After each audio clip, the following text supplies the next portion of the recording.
ऐसा कभी ना कभी हम सबके साथ होता है कि जैसे हम कभी शॉपिंग करने जाते हैं, सपोज मॉल गए या किसी मार्केट गए, और हम कोई प्रोडक्ट देख रहे हैं किसी स्टोर में और डिस्प्ले में काफ़ी सारी चीज़ें लगी हुई हैं, और ऐसा होता है कि हमें कोई प्रोडक्ट पसंद आता है, देखने में वो काफ़ी प्रीमियम लगता है और हमें लगता है ये हमारे बजट में नहीं होगा, लेकिन जब हम उसका प्राइस पता करते हैं तो सरप्राइजिंगली जो वो प्रोडक्ट है वो हमारे बजट रेंज में होता है। तो यार ये चीज़ की एक जो फीलिंग होती है काफ़ी अच्छी होती है, और हमें लगता है यार चलो ये प्रोडक्ट हमें देखते ही पसंद आया और हमारे बजट में भी था। तो आज इसी तरीके का एक एग्जाम्पल मेरे पास है गिटार्स में।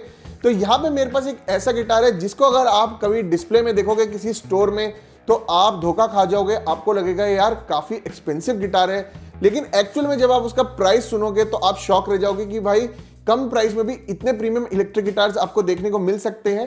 तो आज यहाँ पे मैं बात करूंगा न्यूएन के टेलीकैस्टर के बारे में। तो यहाँ पे भाई न्यूएन गिटार्स को कोई इंट्रोडक्शन की जरूरत नहीं है, क्योंकि आप में से काफ़ी सारे लोग जो हैं भाई न्यूएन के गिटार्स के बारे में पूछते रहते हैं, और मैंने न्यूएन की एक मेगा अनबॉक्सिंग भी की थी, न्यूएन रॉक सीरीज की भी वीडियो बनाई थी। तो आज यहाँ पे भाई न्यूएन टेलीकैस्टर के बारे में बात करेंगे। तो मैंने जैसे कि बताया कि ये देखने में जो है काफ़ी प्रीमियम लगते हैं, और यहाँ पे प्राइस जो है इनका इनके स्पेक्स के हिसाब से काफ़ी सही है। तो क्या क्या इस गिटार में स्पेशल है उसके बारे में हम आगे बात करते हैं स्पेसिफिकेशंस में। तो न्यूएन का सबसे बड़ा यूएसपी है कि these guitars are not made in China और Indonesia, these are made in Argentina. तो न्यूएन एक अर्जेंटीना बेस्ड ब्रांड है और ये गिटार्स अपनी फैसिलिटी में ही मैन्युफैक्चर करते हैं, which is a really nice thing. क्योंकि आज की डेट में देखो जितने भी मेजर ब्रांड्स हैं वो सब जो अफोर्डेबल गिटार्स होते हैं वो आउटसोर्स करते हैं, या तो चाइना में किसी फैक्ट्री को या इंडोनेशिया में किसी फैक्ट्री को, लेकिन बहुत ही ऐसे कम ब्रांड्स हैं जो कि अफोर्डेबल प्राइस पॉइंट में भी अपनी ही फैसिलिटी में गिटार्स को मैन्युफैक्चर कर रहे हो, और न्यूएन उनमें से एक है। और एक और खास चीज़ जो मेरे को लगती है न्यूएन की कि ये जो है थोड़ी सी डिफरेंट टोन वुड यूज़ करते हैं, and they source all the woods for their guitars from the Patagonic region based in southern Argentina. तो यहाँ पे जैसे न्यूएन का जो टेलीकैस्टर है ये बना है वाइट ओक का। अब वाइट ओक ऐसे कॉमनली आपने नहीं सुना होगा, हर इलेक्ट्रिक गिटार में आपको देखने को मिले। यूजुअली क्या होता है, हमें महोगनी या उसकी कोई ऑल्टरनेटिव टोन वुड देखने को मिलती है, या आपको जैसे भाई बेस वुड देखने को मिल जाएगी इलेक्ट्रिक गिटार्स में। इसके अलावा जैसे पॉपुलर वुड आजकल बड़ी पॉपुलर हो गई है। तो मतलब ये सारी जो है कॉमन टोन वुड्स आपने सुनी होंगी, लेकिन वाइट ओक एक ऐसी चीज़ है जो कि मैंने सबसे ज्यादा सिर्फ न्यूएन में ही देखी है। और वाइट ओक तो चलो है ही एक यूनिक फीचर, लेकिन इसके अलावा जो इसकी फिनिश है वो भी काफी डिफरेंट और काफी प्रीमियम लगती है। तो जैसा कि मैंने स्टार्टिंग में कहा था कि अगर ये गिटार डिस्प्ले में लगा होगा और आप इसको चेक करोगे तो आपको जो है काफी महंगा लगेगा गिटार। तो देखो ये एक इसकी बहुत अच्छी क्वालिटी है, क्योंकि यहाँ पे ना ओवरऑल जो पेंट जॉब है इस गिटार पे काफी बढ़िया है, और यहाँ पे ना आपको कोई हाई ग्लॉस फिनिश नहीं देखने को मिलती। इसके अलावा आपको एकदम मैट फिनिश देखने को नहीं मिलती। यहाँ पे आपको प्रॉपर एक सैटिन फिनिश मिलती है जो कि मतलब काफ़ी बढ़िया लगती है, काफ़ी स्मूथ लगती है। और यहाँ पे ना एक और स्पेशल चीज़ है, देखो यहाँ पे न्यूएन में ना 6 कलर्स आते हैं। एक तो जैसे ब्लैक हो गया, इसके अलावा वाइट हो गया, इसके अलावा नेचुरल वुड हो गया, डार्क वुड हो गया, ब्लू हो गया, और ये रेड जो कि यहाँ मेरे पास है। तो इनिशियली जब मैंने जब वो अनबॉक्सिंग की थी ना न्यूएन की, तो उसमें देखो व्हाइट कलर मेरे को बहुत बढ़िया लगा था। व्हाइट मतलब जो सैटिन फिनिश में है ना बहुत बढ़िया निकल के आता है। ब्लैक भी बहुत अच्छा निकल के आता है। मतलब देखो सारे कलर्स ही बढ़िया लगते हैं। अगर आप मुझसे पूछो कि कौन सा कलर मेरे को सबसे ज़्यादा अच्छा लगा न्यूएन की इंटायर रेंज में, तो वो है ये रेड कलर। तो यहाँ पे रेड जो है काफ़ी बढ़िया लगता है, ना तो ये बहुत ज़्यादा लाइट है ना ही बहुत ज़्यादा डार्क है, एकदम मतलब जिसे कहते हैं ना परफेक्ट शेड है। और इसके अलावा ना जो सबसे बढ़िया चीज़ मेरे को लगी, जो कि यूजुअली मेरे को ब्रांड्स में देखने को नहीं मिलती, वो है कि यहाँ पे ना आपको एक अच्छी रेड फिनिश तो मिल रही है, लेकिन इसके अलावा ना ये एक तरीके से सी थ्रू फिनिश है। मतलब इसके थ्रू जो है आप वुड ग्रेन देख सकते हो। तो ऐसा नहीं कि ये एक सॉलिड रेड कलर है जिसमें वुड ग्रेन आपको नहीं दिखेगा। यहाँ जो है मैं थोड़े से क्लोजअप शॉट्स भी आपके साथ शेयर करूंगा। तो यहाँ पे आपको जो है ना एक प्रॉपर वुड ग्रेन का जो पैटर्न है वो देखने को मिलता है। किस तरीके का वुड ग्रेन है आपके गिटार में वो आप क्लियरली देख पाओगे। यूजुअली क्या होता है, जितने भी अफोर्डेबल गिटार्स होते हैं उसमें आपको जो है एक सॉलिड कलर ही देखने को मिलता है। मतलब कि आपको वुड ग्रेन नहीं दिखेगा, पूरा एक प्रॉपर जो है कलर एक शेड दिखेगा गिटार की बॉडी पे। या क्या होगा कि जो टॉप है उस पे जैसे कि कोई मेपल का विनीर लगा दिया और जो बैक है वो लाइटली स्टेन्ड है या वो नेचुरल है, लेकिन इस तरीके की जो फिनिश है ये जो है काफी कम गिटार्स में देखने को मिलती है। इसके अलावा न्यू एंड टेली और स्ट्रैट में आपको रेलिक फिनिशेस का भी ऑप्शन मिलता है, और ये एक लौता ब्रांड है जो कि अंडर 20,000 रुपीज आपको रेलिक फिनिशेस का ऑप्शन दे रहा है। तो आप लोग मुझे कमेंट करके बताइएगा कि अगर आप रेलिक फिनिशेस पे भी देखना चाहेंगे एक वीडियो। अब आगे बढ़े तो यहाँ इस गिटार में आपको एक स्लिम सी शेप नेक देखने को मिल जाता है which is made of maple would. तो यहाँ पे ये जो न्यू एन का टेली है ये बेसिकली ना एक कॉम्बिनेशन है विंटेज और मॉडर्न डिज़ाइन का। मतलब यहाँ पे जो हार्डवेयर है वो आपको थोड़ा सा विंटेज डिज़ाइन वाला मिलेगा। इसके अलावा आपको इस गिटार में एक traditional bolt on neck joint देखने को मिल जाता है, लेकिन यहाँ पे जैसे ये नेक प्रोफाइल हो गई, जो कलर ऑप्शंस हैं वो आपको थोड़े से मॉडर्न वाइब वाले मिलेंगे।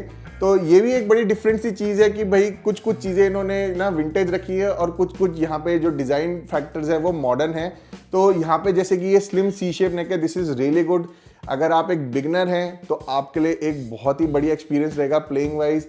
और यहाँ पे भाई अगर आप ऑलरेडी एग्जिस्टिंग गिटार प्लेयर है और आपको एक टेली चाहिए with a slim C shape neck, तो ये एक बहुत अच्छा ऑप्शन है। इस गिटार में जो फ्रेटबोर्ड है वो बना है रोजवुड का और इसमें आपको 22 फ्रेट्स देखने को मिल जाते हैं। तो ये भी काफी अच्छा फीचर है क्योंकि यूजुअली अंडर 20,000 रुपीज अब आपको प्रॉपर रोजवुड का फ्रेटबोर्ड इलेक्ट्रिक गिटार्स में नहीं देखने को मिलता। मोस्टली इलेक्ट्रिक गिटार्स में रोजवुड के ही ऑल्टरनेटिव्स यूज होते हैं जैसे कि पाओ फेरो, जटोवा, इंडियन लॉरेल। और यहाँ इस गिटार में 22 फ्रेट्स है विच इज अगेन गुड क्योंकि भाई देखो कई जो टेली होते हैं उसमें आपको 21 फ्रेट्स मिलेंगे, तो यहाँ 22 फ्रेट्स नेसेसरी रहते हैं क्योंकि कई ऐसे पॉपुलर गिटार सोलोज है जिसमें भाई 22 फ्रेट्स रिक्वायर्ड होते हैं। तो इसलिए भाई मेरे हिसाब से अगर आप एक बिगनर हो तो एटलीस्ट 22 फ्रेट्स वाला गिटार जरूर कंसीडर करो। इस गिटार में ओवरऑल काफी अच्छा फ्रेटवर्क भी देखने को मिल जाता है। अब यहाँ हार्डवेयर की बात करें तो न्यू एंड टेलीकास्टर में जो ब्रिज है वो मेरे को काफी स्पेशल लगा। यहाँ पे आपको जो एक विंटेज स्टाइल टेलीकास्टर ब्रिज देखने को मिलता है और इसमें स्ट्रिंग डालने के दो ऑप्शन है, एक तो है थ्रू बॉडी और एक है थ्रू ब्रिज। तो ये एक मेरे को चीज़ बहुत अच्छी लगी कि आप यहाँ पे बॉडी के थ्रू भी स्ट्रिंग्स को डाल सकते हैं और इसके अलावा ब्रिज के थ्रू भी स्ट्रिंग्स को डाल सकते हैं। तो ये जो है भाई एक टिपिकल टेलीकास्टर में आपको देखने को मिलता है और ये विंटेज स्टाइल ब्रिज जो होते हैं पुराने टेलीकास्टर जैसे होते थे उसमें चीज़ होती थी, लेकिन जो टेलीकास्टर ब्रिज का जो मॉडर्न डिज़ाइन है उसमें आपको भाई इंडिविजुअल सैडल्स देखने को मिलती हैं। तो यहाँ मोस्टली अफोर्डेबल जो टेलीकास्टर होंगे उसमें आपको वो इंडिविजुअल सैडल वाला ब्रिज देखने को मिलेगा, लेकिन यहाँ न्यू एन का टेलीकास्टर है अंडर 20,000 जिसमें आपको वो एक तो विंटेज स्टाइल ब्रिज तो मिल ही रहा है लेकिन दो ऑप्शंस मिल रहे हैं स्ट्रिंग्स डालने के। इसके अलावा यहाँ पे आपको एक 3-वे पिकअप सिलेक्टर मिलता है, एक वॉल्यूम एक टोन नॉब मिलती है और यहाँ आपको 2 सिंगल कॉइल पिकअप्स मिलती है पैराडायनामिक की। तो ये जो है न्यू एन की ही अपनी पिकअप्स हैं और इन पिकअप से आपको वही टिपिकल टेलीकास्टर वाली टोन्स मिलती हैं जो कि आगे आप साउंड डेमो में सुन सकते हैं। इसके अलावा न्यू एन टेलीकास्टर में आपको जो है डाइकास्ट ट्यूनिंग कीज देखने को मिल जाती हैं। अब बात करें प्राइस की तो करंटली जो न्यू एन का टेलीकास्टर है वो आपको मिल जाएगा 17,100 का। और यहाँ अवेलेबिलिटी की बात करें तो ये गिटार आपको ऑनलाइन भी मिल सकता है और कई ऑफलाइन स्टोर्स पे भी देखने को मिल सकता है। इसके अलावा यहाँ पे आपको इस गिटार पे ऑनलाइन एडिशनल डिस्काउंट भी मिल सकता है, तो जो बेस्ट बाय लिंक और डिस्काउंट कोड है वो आपको मिल जाएगा डिस्क्रिप्शन में। चलिए अब इस गिटार का साउंड चेक कर लेते हैं।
तो भाई साउंड वाइज मेरे को ये गिटार काफ़ी अच्छा लगा, मुझे काफ़ी मज़ा आया ये गिटार प्ले करने में। अब मैं अगर आपको अपने एक सेटअप के बारे में बताऊँ, कई लोग पूछते हैं कि भाई आपने क्या ऐप यूज़ किया गिटार को प्ले करने में। तो देखो भाई, मैं जो भी गिटार डेमो करता हूँ, पर्टिकुलरली इलेक्ट्रिक गिटार के जो भी डेमो करता हूँ, उसमें मैं जो है भाई बायस FX2 यूज़ करता हूँ बाय पॉजिटिव ग्रिड। इसके अलावा जो मेरा गिटार है वो कनेक्टेड होता है ऑडियन ID14 Mark II से, जो कि एक ऑडियो इंटरफेस है। और यहाँ पे जितनी भी टोन्स आप सुनते हो ये सब मैं रिकॉर्ड करता हूँ लॉजिक प्रो में। तो यहाँ पे जो एम्प प्लगइन्स होते हैं, जो एम्प सिम्स होती हैं, जैसे कि बायस FX2 हो गया या न्यूरल DSP हो गया, जो कि भाई आजकल बहुत ही पॉपुलर है, तो उनके थ्रू अगर आप ये गिटार प्ले करोगे तो आपको भाई काफ़ी अच्छे रिजल्ट्स मिलेंगे। एम्प के थ्रू जो है थोड़ा सा वेरी कर सकता है, क्योंकि यहाँ पे देखो यहाँ सिंगल कॉइल पिकअप्स हैं and these are not very hot pickups. तो थ्रू एम्प आपको थोड़ा सा डिफरेंट रिजल्ट मिलेगा। और एम्प प्लगइन्स में क्योंकि आप अपनी सेटिंग्स कस्टमाइज कर सकते हो, उसमें बहुत सारे ऑप्शंस होते हैं, उस हिसाब से ये गिटार काफ़ी वर्सेटाइल हो जाता है। तो या तो जैसे अगर आपके पास कोई डिजिटल एम्प है, जैसे भाई black star ID Core V3 है, या आपके पास जैसे कोई लाइन 6 का एम्प है, उसके थ्रू अगर आप प्ले करोगे डेफिनेटली आपको रिजल्ट्स मिल जाएंगे। लेकिन अगर आपके पास कोई क्लीन ओवरड्राइव वाला एम्प है तो उसमें थोड़े से रिजल्ट्स वेरी कर सकते हैं। यहाँ क्लीन टोन्स की बात करें तो यहाँ ब्रिज पिकअप में आपको एक काफ़ी अच्छी ट्वेंगी साउंड मिलती है, और वो पर्टिकुलरली ना टेली की मेरे को सबसे ज़्यादा बढ़िया लगती है एज कम्पेयर टू स्ट्रैट। और यहाँ जो मिडिल पोजीशन होती है पिकअप सिलेक्टर की, उसमें दोनों पिकअप्स एक्टिव रहती हैं, तो उसमें आपको एक वार्म टोन मिलती है और उसको ना आप पुश कर सकते हो। मतलब ज़रा सा भी आपने हार्ड स्ट्रम किया, हार्ड हिट किया, तो आपको वो एक क्रंच मिल सकता है क्लीन टोन में भी, विच इज़ रियली नाइस। और यहाँ पे भी नेक पिकअप की बात करें तो अगेन टेली में जो नेक पिकअप है वो भी बड़ी स्पेशल रहती है, क्योंकि यहाँ पे आपको वो थोड़ी सी लो आउटपुट वाली पिकअप मिलती है and this is like very मेलो, वार्म एंड वेल राउंडेड। तो अगर आपको भी रिदम प्ले करने का बहुत शौक है तो Tele is one of the best options, क्योंकि यहाँ जो ये नेक पिकअप है ना, ये बहुत अच्छी साउंड करती है क्लीन टोन्स में। इसके अलावा यहाँ पे जो क्रंच टोन थी या जो मेटल टोन थी वो भी मेरे को काफ़ी बढ़िया लगी इस गिटार के थ्रू। तो ये सब डिपेंड करता है भाई आपके सेटअप पे कि आप किस तरीके का एम्प यूज़ कर रहे हैं या आप जो है किस तरीके के एम्प प्लगइन्स यूज़ कर रहे हैं। तो ये सब तो मैंने आपको भी बता ही दिया कि किस तरह आपको बेस्ट रिजल्ट मिल सकते हैं। तो यहाँ पे देखो ओवरऑल मेरे को टोन वाइज काफ़ी बढ़िया लगा ये न्यू एंड टेलीकास्टर। और इसमें क्योंकि सिंगल कॉइल पिकअप्स है तो आपको थोड़ा सा हमिंग का इशू हो सकता है, लेकिन अगर आप एम्प सिम्स यूज़ कर रहे हैं तो उसमें आपको हमिंग का इशू नहीं आएगा। और इसके अलावा अगर आपके पास एक डिजिटल एम्प है जिसके अंदर भाई बिल्ट इन नॉइज गेट होता है तो वहाँ पे भी एज सच आपको कोई प्रॉब्लम नहीं आएगी। लेकिन अगर आप कोई क्लीन या ओवरड्राइव वाला एम्प यूज़ कर रहे हैं तो उसमें थोड़ा हमिंग का इशू आ सकता है। और यहाँ मैं अपने पर्सनल एक्सपीरियंस की बात करूँ तो right out of the box इस टेली का जो सेटअप था वो एकदम परफेक्ट था, मुझे इसमें कुछ भी छेड़ना नहीं पड़ा, काफ़ी सही सेटअप था। इसके अलावा जो स्ट्रिंग्स थी वो भी अच्छी थी, कुछ टाइम आप स्टॉक स्ट्रिंग्स को यूज़ कर सकते हैं, ऐसा कोई आपको दिक्कत नहीं आएगी। लेकिन अगर आपको बेस्ट एक्सपीरियंस चाहिए तो मैं सजेस्ट करता हूँ कि आप जो है नई स्ट्रिंग्स लगाइए अपनी इलेक्ट्रिक गिटार में, DAW या अर्नी बॉल जैसे ब्रांड की, तो आपको जो है ओवरऑल काफ़ी बढ़िया एक्सपीरियंस मिलेगा। तो ये मेरा एक पर्सनल सजेशन रहता है। इसके अलावा यहाँ पे भाई मेरे को प्लेइंग एक्सपीरियंस काफ़ी अच्छा लगा, क्योंकि यहाँ पे एक स्लिम C शेप नेक है, तो काफ़ी कंफर्टेबल प्लेइंग एक्सपीरियंस इस गिटार से मिलता है आपको। और यहाँ इस गिटार को प्ले करते करते ना मैं एक चीज़ रियलाइज़ की थी, वो आपके साथ शेयर करना चाहूँगा। तो देखो ये जो है ना बिगनर्स के लिए तो बहुत अच्छा है ही। अगर आप एक बिगनर है, एक टेलीकास्टर डिज़ाइन लेना चाहते हैं तो डेफिनेटली आप इस गिटार के साथ जा सकते हैं। लेकिन अगर सपोज आप एक एग्जिस्टिंग गिटार प्लेयर है जिसको एक एडिशनल गिटार लेना है तो ये एक बहुत अच्छा ऑप्शन है कम प्राइस में। इसके अलावा इसमें अगर आप मॉड्स करेंगे धीरे धीरे, जैसे कि आप थोड़ी सी और प्रीमियम पिकअप्स लगा लो, इसमें लॉकिंग ट्यूनिंग कीज लगा लो, बोन नट लगा लो, तो यहाँ पे ना मतलब ये गिटार बहुत ही बढ़िया बन जाएगा। तो यहाँ पे भाई एक प्रोफेशनल गिटारिस्ट के लिए ना कुछ अपग्रेड्स के बाद ये काफ़ी प्रीमियम और काफ़ी बढ़िया गिटार बन सकता है, और आपको जो है ना उतने ज़्यादा पैसे खर्चने की ज़रूरत नहीं है कि आप एक प्रो लेवल का बड़े ब्रांड का टेलीकास्टर लो। अब यहाँ पे बात करें प्रोज एंड कॉन्स की, तो यहाँ प्रोज आपको इस गिटार में काफ़ी देखने को मिलेंगे। जैसे कि ये गिटार मेड इन अर्जेंटीना है, आपको एक बहुत अच्छी फिनिश देखने को मिलती है, कई अच्छे कलर ऑप्शन मिलते हैं। इसके अलावा आपको जो है रेगुलर कलर ऑप्शंस मिलते हैं, इसके अलावा रेलिक के ऑप्शंस मिलते हैं, जो कि भाई एक काफ़ी यूनिक चीज़ है, क्योंकि 120,000 रेलिक के ऑप्शंस आपको देखने को नहीं मिलेंगे अभी इंडिया में।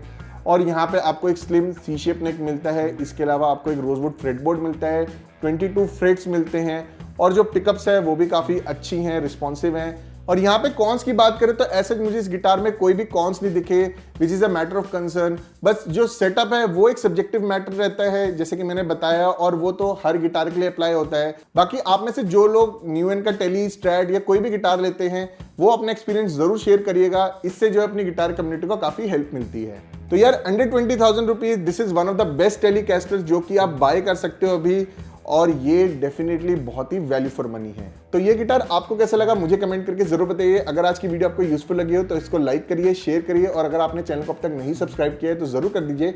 साथ ही साथ उस बेल आइकन पे भी क्लिक कर दीजिएगा ताकि जब भी मैं कोई वीडियो अपलोड करूँ आपको उसकी नोटिफिकेशन मिल जाए। आप मुझे फॉलो कर सकते हैं फेसबुक और इंस्टाग्राम पे, जिसके लिंक्स मिल जाएंगे आपको डिस्क्रिप्शन में। मैं मिलता हूँ आपसे अगली वीडियो में। बाय।